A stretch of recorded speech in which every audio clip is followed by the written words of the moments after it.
არ მჯერა რომ ამას ვამბობ, საბჭოთა კავშირის მანქანაზე თუ ამას ვიტყოდი, ოდესმე მე ვერ წარმომედგინა, მაგრამ ულამაზესია აქაურობა.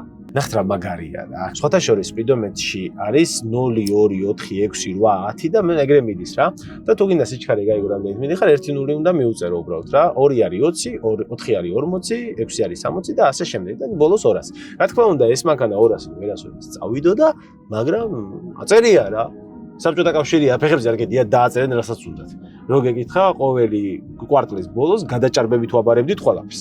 და აი ეს ცნობილი რადიო, რომელიც იმ დროს იყო ერთ-ერთი ყველაზე მოწინავე ტექნიკა, ნუ აი ეს რადიო იყო რაღაცა ზღაპარი. დღეს რო არის ბენგენ ოლუფსენი, აი ეგ იყო, ეს არის საბჭოთა კავშირის ბენგენ ოლუფსენი რა.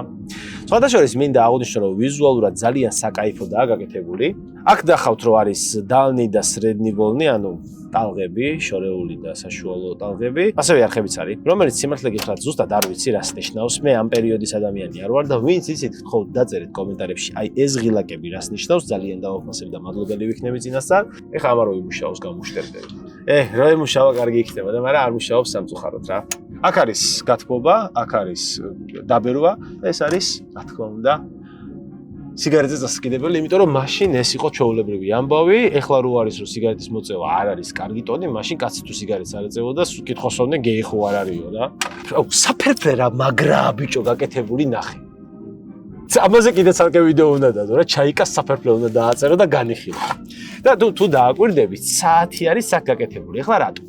მე პატრონი იჯდა უკანა მარჯვენა მხარეს და პირდაპირ რას ხედავს, აი ამ ნაწილს. და რა თქმა უნდა, ეს საათი არის მე პატრონისთვის და რო გახედავს, აქ თავის მისაყუდებელი არ არის და რო გახედავს, ეგრევე დაინახავს, რომ აქ რომელი საათია და ნუ რა თქმა უნდა, ეხა მასზეა ყველაფერი მორგებული.